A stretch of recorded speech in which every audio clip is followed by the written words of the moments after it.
હવે ભારતની અંદર ઝડપથી વધી રહેલા ઇન્ટરનેટ અને સસ્તા ડેટાને કારણે ડિજિટલ પ્લેટફોર્મ ઉપર સમય પસાર કરવાનો જે સિલસિલો છે એ અટકવાનું નામ નથી લેતો, બલકે વધી રહ્યો છે.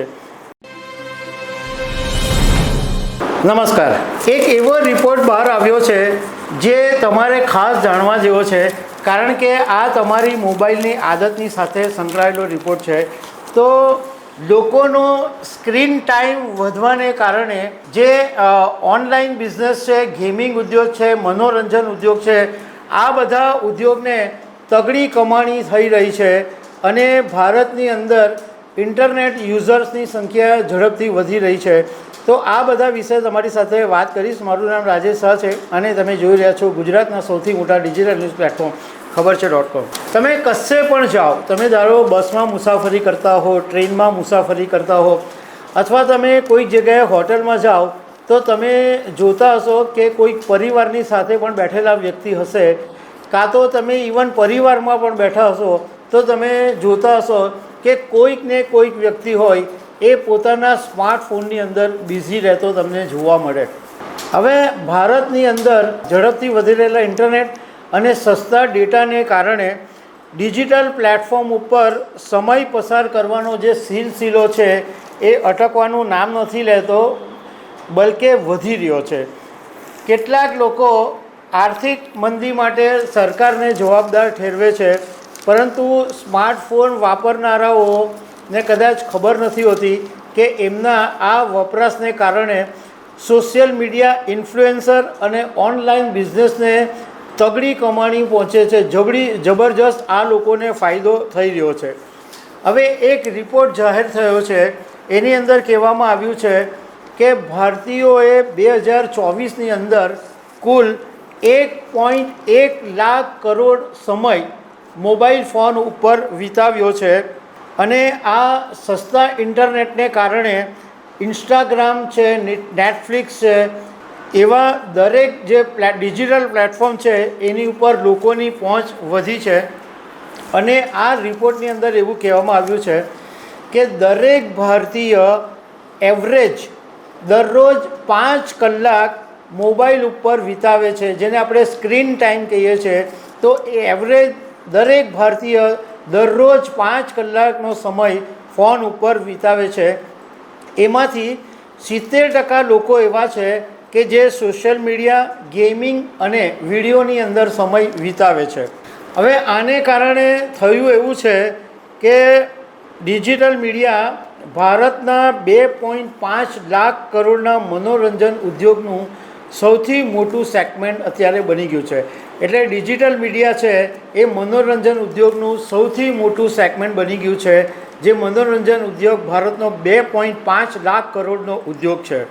આ સેગમેન્ટ એટલું મજબૂત બની ગયું છે કે એણે પહેલીવાર ટીવીને પણ પાછળ છોડી દીધા છે. હવે સોશિયલ મೀડિયા ઉપર માત્ર જે સ્ક્રોલિંગ આપણે કરતા હતા, ફટાફટ જોઈ લેતા હતા, એ સ્ક્રોલિંગ પૂરતું હવે મર્યાદિત નથી રહ્યું, પરંતુ લોકોની જાણ બહાર, લોકોને હવે ખબર પણ નથી પડતી, પરંતુ સોશિયલ મીડિયા હવે એક શોપિંગ મોલ બની ગયું છે. કંપનીઓને આ વાતની ખબર પડી ગઈ છે, એટલે પારંપરિક જે જાહેર ખબરો આવતી હતી એને બદલે હવે ડિજિટલ માર્કેટિંગ પર કંપનીઓએ વધારે જોર લગાવી દીધું છે. વધારે ધ્યાન આપવામાં આવે ડિજિટલ માર્કેટ ઉપર કંપનીઓ ફોકસ કરી રહી છે.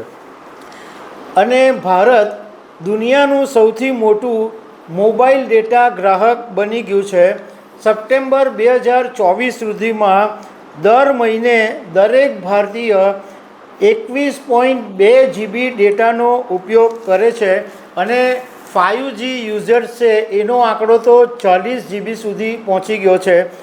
અને એક બીજો આંકડો બી કહેવામાં આવ્યો છે કે 3 વર્ષની અંદર 5G યુઝર્સ છે એની સંખ્યા 77 કરોડ સુધી પહોંચી જશે. હવે આ તમે જે સ્ક્રીન ટાઈમ વિતાવો છો એને કારણે સોશિયલ મીડિયા પ્લેટફોર્મ ઉપર ભારતીય કોન્ટેન્ટ ક્રિએટર અને વિડીયો બ્લોગર્સને મોટો ફાયદો થઈ રહ્યો છે, કારણ કે આ લોકો મોટી કમાણી કરી રહ્યા છે. તમે જોયું હશે કે ઘણા બધા યુટ્યુબર્સ, બ્લોગર્સ એ બધા વિડીયો બનાવીને કરોડોપતિ થઈ ગયા છે. ભારત સરકાર પણ આ ડિજિટલ માર્કેટના ઉભરતા માર્કેટ માટે 8,000 કરોડનું ફંડ ફાળવેલું છે. હવે ઈ કોમર્સ કંપનીઓને આ વાતની ખબર છે એટલે સ્માર્ટફોનની સ્ક્રીન ઉપર જાહેરાતોનો એટલો બધો મારો ચલાવે છે કે લોકોને હવે ખબર જ નથી પડતી કે ક્યારે એ લોકો શોપિંગ તરફ વળી ગયા અને બધા ઓનલાઈન શોપિંગ કરવા માંડ્યા. આ એક આદત જેવું બની ગયું છે, કારણ કે લોકો ઘણી ખાસ કરીને મહિલાઓ બેઠા બેઠા ફોન ઉપર ફટાફટ શોપિંગ કરી નાખે છે અથવા ઓનલાઈન જમવાનું કે ફૂડ કે બધું મંગાવી લે છે. અને બ્લિંકિટ ને બધી જે સેવાઓ છે એ હવે ફટાફટ છે અને એને કારણે આ બધા ઉદ્યોગને જબરજસ્ત મોટો ફાયદો થઈ ગયો છે. બીજું કે મોદી સરકારના મેક ઇન ઇન્ડિયા કાર્યક્રમને કારણે જે સ્માર્ટફોનનું ઉત્પાદન છે એ હવે સ્થાનિક લેવલે વધ્યું છે.